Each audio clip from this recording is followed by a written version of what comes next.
Hello Aquarius, thank you for joining me for your weekly forecast for the Sun or the Ascendant for week commencing the 30th of July. Your two co-regents, ruling planets, your guiders, are in a great alliance still, Saturn and Uranus. Now Saturn, it's true to say, is occupying a much more quiet and less obvious part of your horoscope, an area which is very much to do with tying up loose ends, becoming much more about aware of what makes you tick and any deeper psychological outstanding issues.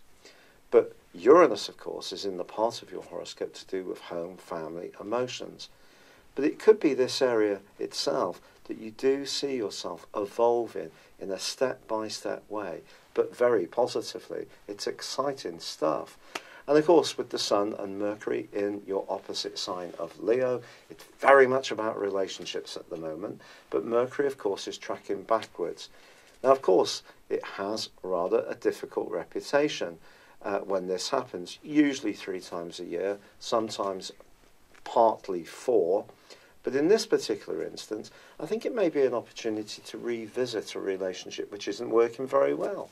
Try to improve things. Your listening skills or someone else's can be very important to enhancing the quality of this time. Then again, it could be you may decide that something isn't really worth fighting for because someone isn't really showing the same level of desire or commitment to solve the issue. And the quarter moon, which occurs on Friday, could see you thinking very, very carefully about a close tie where maybe there's an emotional bond, but there's also a kind of miscommunication that's going on too. Certainly the following week could be an important phase for this particular involvement. But with Jupiter high in the sky, still giving you an awesome opportunity to recast your identity professionally and forging a great link to Neptune, creativity is something you should not ignore when it comes to your career. But Pluto comes into play this week too, suggesting it's vitally important that you listen to the inner changes going on inside of you and help those guide the moves you make in the outer world. It's been a real pleasure being with you. Thank you for joining me. I'd love it if you would like, comment or subscribe to my channel. Thank you and goodbye.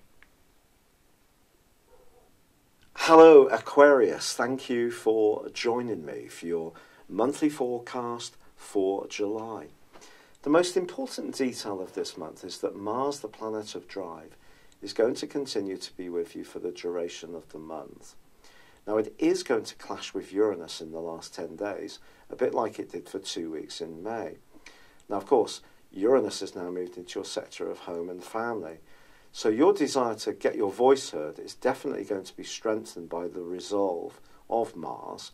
And it is a forceful planet, let's be honest about it. But that might not be a bad thing if you're someone who's very democratic, very much the humanitarian, as Aquarius people often are.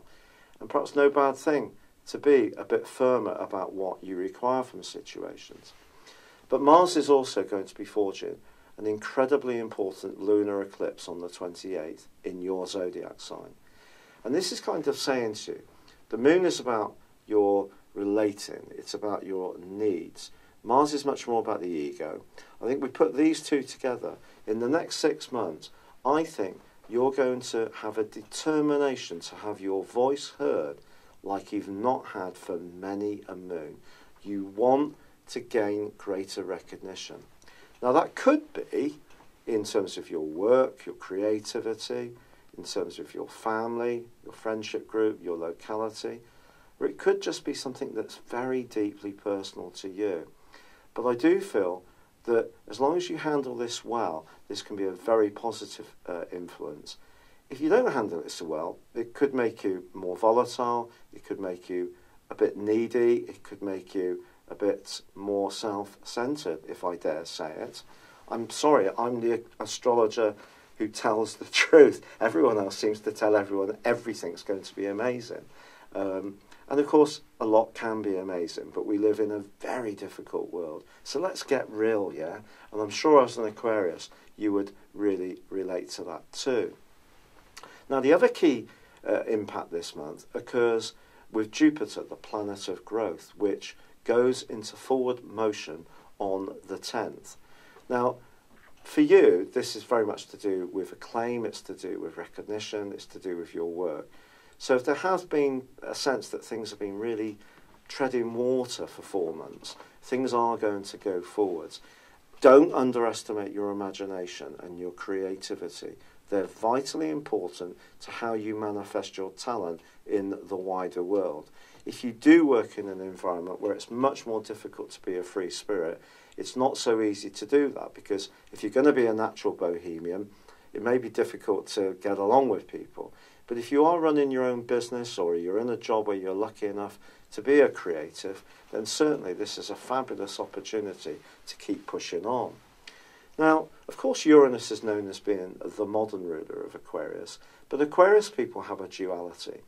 And the duality comes from Uranus being a bit quirky, changeable, open to new ideas, fun, zany, you know, all the metaphors that get said about Aquarius people.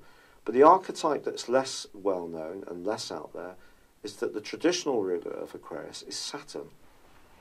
So Aquarius people often have a duality between the more modern, outward-looking, go-getting side and the more traditional, conservative, thorough, perhaps sometimes even a little bit anxious side of the nature. And that is going to be a feature this month. But you know, Saturn does forge a terrific angle with Uranus all this month. So if you do find yourself at times wanting to step back from the madding crowd and work out what you really want, Uranus in its angle to Saturn can actually see you generating some brilliant ideas. But they may be ideas that surprise you in some way, but they still need to be run through the filter of that more conservative side of your nature. But I think this is what makes this duality a real gift, because the ability to be different, to be a trendsetter, to have the confidence to step outside the comfort zone, but at the same time bringing everything down to a very down-to-earth, real level to test out its validity. Now, from the 3rd through to the 7th, Mercury is going to be in opposition with Mars. But the thing I need to tell you is that through to the 9th, Mercury and Venus are both going to be in your opposite sign, and Mercury is actually going to be in the sign of Leo for the rest of the month, which is terrific, because this can bring into a sharper focus your ability to listen well to people who are different to you, to interact in a more logical way, because you're going to need it, quite frankly. Venus moves into a very passionate and deep zone on the 10th, where it's going to be through to the end of the month. It's also going to be forging a great link with Pluto in the last week. And if there is a secret fascination you've got with someone, or you've got an admirer that you're not aware of, that could all start to come into the open as July comes to a close. But I have to say that with the Sun in opposition to Pluto in week 2, this is a real challenging aspect. The Sun's in a part of your horoscope that's to do with your bodily functions, it's to do with your health, it's to do with work, diet, fitness, structure, life organisation. I'm sure I don't have much 6th house in my horoscope. Come to think of it, I know I haven't got very much 6th house. But what we're saying here seriously is that some kind of transformation can go on in those areas, but it's going to be connecting, angling up to Pluto. And if there are changes that need to be made that you're resisting, Pluto could almost, through circumstances, conspire to make you look at them, particularly on the back of the partial solar eclipse, I beg your pardon, which occurs on the 13th. So for the next half year, although you have this wonderful opportunity to embrace your needs emotionally and in terms of your desire, the lunar eclipse on the 28th, you've got to be aware of the undercurrent that can run as well, which is quite psychological. If you're someone who finds it difficult to think or talk about mental health, for example, try to see things in the body as being multifunctional. We're not just a mind, we're not just a body. The body doesn't serve the mind. It's all integrated. The more we think like this, the more we get away from this shame of sensitivity around emotions, which can be a problem for Aquarius people in a way because of the logic, the more you can integrate this particular rather challenging aspect. But if you do work somewhere where you don't particularly like the people, then watch your back a little bit. I can only be truthful here. Pluto is about secret enemies. And because it's in the 12th house, that is the area of secret enemies.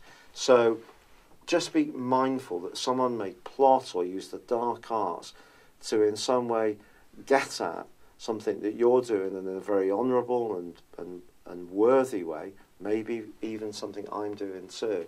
So we just need to be conscious of life's politics, not see life through the prism of the purity of the baptism which rules the sign of Aquarius, about the the sharing of high ideals, of being sweet, getting on with lots of different people. It's about getting real about what life's really like, and life isn't always very pleasant. So just be conscious that there could be some politics swirling around on the back of that particular partial solar eclipse.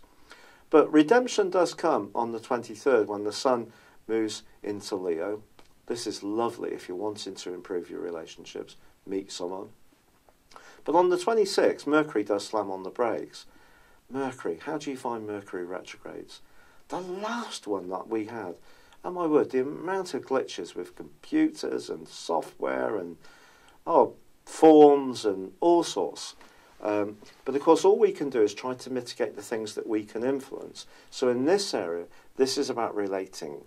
So it's about tuning in, listening, something that I feel that most of us don't often do particularly well when it comes to others, because we're caught up in our own needs. But if you can, create a calmness over the next 6 months to tune into people on the back of the lunar eclipse that occurs, I think this initial Mercury retrograde will be less notable.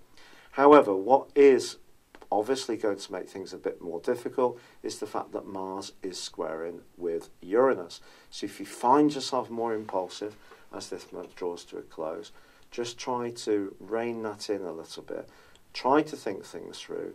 Still retain the logic that Uranus gives you. Put it through the filter of reality that Saturn gives you. We can see that Venus and Pluto get together in a glorious way as this month draws to a close, which could bring some wonderful developments around your love life. Perhaps a relationship that you've been working on, you're about to bring out into the open and parade someone that you immensely love and care for in a much more public way. But I think generally transformation for us all, whatever zodiac sign we are, is going to be very much to the fore with the Sun's opposition to Pluto this month, with Uranus's new location, with Uranus's angle to Saturn, with Jupiter going forwards, and that, most important, lunar eclipse in your sign on the 28th, combining with Mars. It's been a real pleasure being with you, Aquarius. I'd love it if you would like or comment on this video. Tell me what you think about my videos. Even if it's not particularly great, tell me where I can improve. And if you do enjoy it, I'd love it if you would subscribe to my channel. But for now, good luck and goodbye. Hello, thank you so much for watching my video.